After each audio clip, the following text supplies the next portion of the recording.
ஒட்டுமொத்த இந்தியாவுமே ரொம்ப ஆவலோட எதிர்பார்த்து காத்துக்கிட்டு இருந்த அந்த ஒரு நாள் 2024 ஜனவரி 22 இந்த நாள்ல தான் அயோத்தியில ராமர் கோயில் திறக்கப்பட்டிருக்கு. சாதாரணமா நம்ம ஊர்ல எல்லாம் கோயில் கட்டி கும்பாபிஷேகம் பண்ணணும் அப்படின்னு வச்சுக்கோங்களேன். இது எந்த ஊர்ல நடக்குதோ அந்த ஊர்ல இருக்க மக்கள் மட்டும்தான் அதுல கலந்துக்குவாங்க. ஆனா இந்த ராமர் கோயிலோட திறப்பு விழாவை நம்ம இந்தியா மட்டும் இல்லாம உலகம் முழுக்கவே ரொம்ப ஆவலோட எதிர்பார்த்து காத்துட்டு இருந்துச்சு. அவ்வளோ பிரம்மாண்டமா இந்த கோயிலை கட்டியிருக்காங்களா அப்படின்னு கேட்டா கண்டிப்பா ஆமான்னு தான் சொல்லணும். அப்படி பிரம்மாண்டமா கட்டி திறக்கப்பட்ட இந்த கோயிலுக்குன்னு ஒரு பெரிய ஹிஸ்டரியே இருக்குங்க. அதை பத்தி தான் இந்த வீடியோல நம்ம பார்க்க போறோம். வீடியோவை ஃபுல்லா பார்க்கறதுக்கு முன்னாடி நம்ம சேனலுக்கு சப்ஸ்கிரைப் பண்ணாதவங்க உடனே போய் சப்ஸ்கிரைப் பண்ணிடுங்க. அப்படியே பக்கத்தில் இருக்க பெல் பட்டனையும் கிளிக் பண்ணிடுங்க. அப்போதான் நம்ம சேனலில் போடுற வீடியோவை உடனே உங்களால் பார்க்க முடியும். நான் சோபனா, நீங்கள் பார்த்துட்டு இருக்கிறது சீரியோ ப்ளஸ்.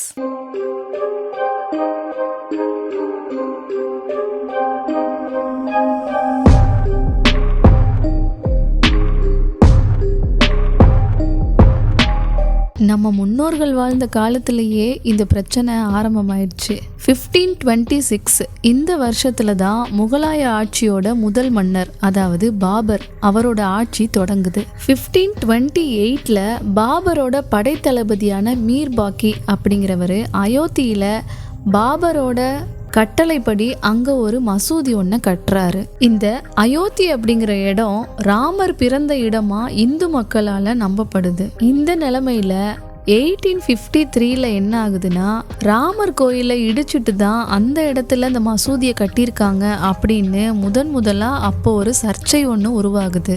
இந்த சர்ச்சையால இந்து மதத்தை சேர்ந்தவங்களுக்கும் இஸ்லாமிய மதத்தை சேர்ந்தவங்களுக்கும் நடுவுல மோதல் ஆரம்பிக்குது. அந்த காலத்துல நம்ம இந்தியாவை பிரிட்டிஷ் ஆட்சி செஞ்சுட்டு வந்ததுனால அந்த கவர்மெண்ட் என்ன பண்ணியிருக்காங்க அப்படின்னா 1959ல இந்த சர்ச்சைக்குரிய இந்த பகுதி இருக்கு இல்லையா, இந்த பகுதியில் இதோட உள்பகுதியில் இஸ்லாமிய மதத்தை சேர்ந்தவங்களும் வெளிப்பகுதியில் இந்துக்களும் அவங்கவுங்க கடவுளை வச்சு வழிபாடு செய்யலாம் அப்படின்னு ஒரு கம்பி வலையையும் அமைச்சு கொடுக்குறாங்க. அதுக்கப்புறமா 1885ல ரகுபீர் தாஸ் அப்படின்னு ஒரு துறவி என்ன பண்றாருன்னா பைசாபாத் கோர்ட்ல ஒரு கேஸ் ஃபைல் பண்றாரு. இந்த கேஸ் எதுக்காக அப்படின்னு பார்த்தோம்னா, மசூதிக்கு வெளியே ஒரு மேடை அமைச்சு அதுல ராமர் சிலையை வச்சு வழிபடணும் அப்படிங்கிறதுக்காக தான். ஆனா அவரோட இந்த கேஸை கோர்ட்ல ரிஜெக்ட் பண்ணிட்டாங்க. அதுக்கப்புறம் 1947ல, இந்த வருஷத்தை நம்மளால மறக்கவே முடியாது, ஏன்னா நமக்கு சுதந்திரம் கிடைச்சதே இந்த வருஷத்துல தான். ஸோ இந்தியாவும் பாகிஸ்தானும் தனித்தனியாக பிரிஞ்ச நிலைமையில இந்த ஒரு பிரச்சனை இந்தியாவிலேயே ஒரு பெரிய பிரச்சனையா மாறுது. பிரச்சனையும் நாளுக்கு நாள் வளர்ந்துகிட்டே போயிட்டு இருக்க நிலைமையில ஒரு நாள் பாபர் மசூதிக்குள்ள ராமர் சிலை வைக்கப்படுது. இந்த சிலையை யார் அங்க வச்சாங்க அப்படின்னு யாருக்குமே தெரியல. சிலை வச்சதுக்கு அப்புறமா இந்துக்கள் மசூதிக்குள்ள போய் சிலையை வழிபடவும் ஆரம்பிச்சிருக்காங்க. அதனால இந்த ரெண்டு மதத்தை சேர்ந்தவங்களுக்கும் நடுவுல பயங்கரமான மோதல் ஏற்படுது. அப்போ நம்ம இந்தியாவோட பிரைம் மினிஸ்டரா இருந்தவர் ஜவஹர்லால் நேரு இந்த பிரச்சனைக்கு ஒரு முற்றுப்புள்ளி வைக்கணும் அப்படிங்கிற நோக்கத்துல இவர் என்ன பண்ணிருக்காருன்னா மசூதியவே ஃபுல்லா க்ளோஸ் பண்ணிட்டாரு. இனிமேல் ரெண்டு மதத்தை சேர்ந்தவங்களும் இந்த மசூதிக்குள்ள போக வேண்டாம், ஆனா அங்க இருக்கிற கடவுள்களுக்கு மட்டும் பூஜை எல்லாம் நடக்கும் அப்படின்னு சொல்லியிருக்காரு. அதுக்கப்புறம் 1961ல சன்னி வக்ஃப் வாரியம் மறுபடியும் பைசாபாத் கோர்ட்ல பாபர் மசூதியை எங்களோட சொத்தா நீங்க அறிவிக்கணும் அப்படின்னு ஒரு கேஸ் ஃபைல் பண்றாங்க. இந்த கேஸ் கோர்ட்ல போயிட்டு இருந்த நிலைமையில 1984ல விஸ்வ ஹிந்து பரிஷத் அயோத்தியில ராமர் கோயில் கட்டுறதுக்காக ஒரு டீம் ஒன்னு ஃபார்ம் பண்றாங்க. இது சம்பந்தமா நிறைய பொதுக்கூட்டங்கள், ஊர்வலங்கள், இப்படி பல வகையில இவங்க போராடுறாங்க. அது மூலமா இவங்களுக்கு நிறைய சப்போர்ட்டர்ஸும் கிடைக்கிறாங்க. 1986ல கோர்ட் இவங்களுக்கு ஒரு உத்தரவு கொடுக்குறாங்க. அதாவது கோயிலை மறுபடியும் திறக்கலாம் அப்படிங்கிறது தான் அவங்களோட தீர்ப்பு. ஆனா இதுக்கு இஸ்லாமியர்கள் பயங்கரமா எதிர்ப்பு தெரிவிச்சாங்க. அதனால பாபர் மசூதி நடவடிக்கை அப்படிங்கிற பேர்ல ஒரு டீமை இவங்களும் உருவாக்குறாங்க. அதுக்கப்புறம் 1989ல பாபர் மசூதி பக்கத்திலேயே ராமர் கோயில் கட்டுறதுக்காக அடிக்கல் நாட்டப்படுது. இந்த பிரச்சனையெல்லாம் நடந்துட்டு இருந்த இந்த நேரத்துல இது சம்பந்தமா போடப்பட்ட எல்லா கேஸுகளையுமே இந்த கோர்ட்ல இருந்து அலகாபாத்ல இருக்கக்கூடிய ஹை கோர்ட்டுக்கு மாற்றம் செஞ்சுட்டாங்க.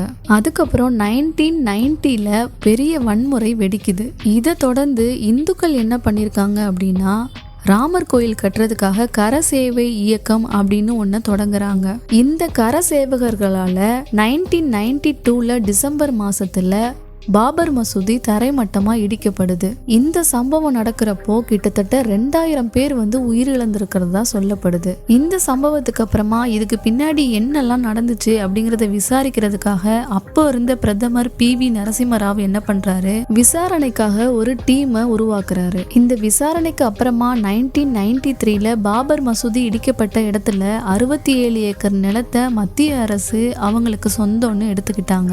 அதே மாதிரி 2003 ஹைகோர்ட்டோட உத்தரவுப்படி பாபர் மசூதியோட கீழ்ப்பகுதியில ராமர் கோயிலோட இடிபாடுகள் இருக்கிறதாவும், அதாவது அங்க ராமர் கோயில் இருந்ததுக்கான அடையாளங்கள் இருக்கிறதாவும் தொல்லியல் துறையில இருந்து ஆராய்ச்சி செஞ்சு ஆய்வறிக்கை ஒன்ன கொடுக்கறாங்க. ஆனா இதுக்கு இஸ்லாமிய மதத்தை சேர்ந்தவங்க எல்லாருமே எதிர்ப்பு தெரிவிக்கிறாங்க. 2010 அலகாபாத் ஹைகோர்ட் மத்திய அரசு கையகப்படுத்தின அந்த இடத்த இந்து மகா சபா நிர்மோகி அகாரா சன்னி வகப் வாரியத்துக்கு ஆளுக்கு ஒரு பாதியா பிரிச்சு கொடுக்கணும் அப்படின்னு உத்தரவு போடுறாங்க. இதை எதிர்த்து 3 தரப்புல இருக்கவங்களுமே மறுபடியும் கேஸ் ஃபைல் பண்றாங்க. இந்த வழக்கோட தீர்ப்பா 2019 நவம்பர் 9 ஹைகோர்ட்ல ஒரு ஜட்ஜ்மெண்ட் கொடுக்கறாங்க. அது என்ன அப்படின்னா, சர்ச்சைக்குரிய இந்த இடத்துல ராமர் கோயிலை கட்டிக்கலாம், இதுக்கு அவங்களே ட்ரஸ்ட் ஒன்று அமைச்சு கொடுத்து ராமர் கோயில் கட்டுறதுக்கான வேலைகளையும் ஆரம்பிக்கலாம் அப்படின்னு சொல்றாங்க. அதே மாதிரி கோயில் கட்டப்படுற இந்த இடத்துல இருந்து கொஞ்ச தூரம் தள்ளி இஸ்லாமியர்கள் தொழுகை நடத்துறதுக்காக 5 ஏக்கர்ல அவங்களுக்கு ஒரு மாற்று இடம் வழங்கணும் அப்படின்னு உத்தரவு போடுறாங்க. அந்த ஜட்ஜ்மெண்ட்டுக்கு அப்புறமா 2020 அயோத்தியில ராமர் கோயில் கட்டுறதுக்காக பாரத பிரதமர் மோடி அவங்க அடிக்கல் நாட்டினாரு. அப்புறம் என்ன, ஃபைனலா 2024 ஜனவரி 22 அன்னைக்கு பிரம்மாண்டமா, அதாவது 1800 கோடி செலவுல ராமர் கோயில் கட்டப்பட்டு அந்த கோயில்ல பாலராமர் சிலை வைக்கப்பட்டு சிலை பிரதிஷ்டையும் நல்லபடியா சிறப்பா முடிஞ்சிருச்சு. சரி, நம்ம இப்போ இந்த கோயிலோட 500 வருஷ ஹிஸ்டரியையும் பார்த்துட்டோம்.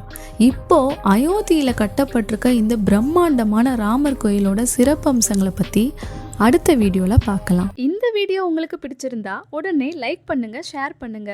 வீடியோ பத்தின உங்களோட கருத்தை கமெண்ட் பாக்ஸ்ல போடுங்க. மறக்காம நம்ம சேனலை சப்ஸ்கிரைப் பண்ணுங்க. அப்படியே பக்கத்துல இருக்க பெல் ஐக்கானையும் கிளிக் பண்ணிடுங்க. தேங்க்யூ.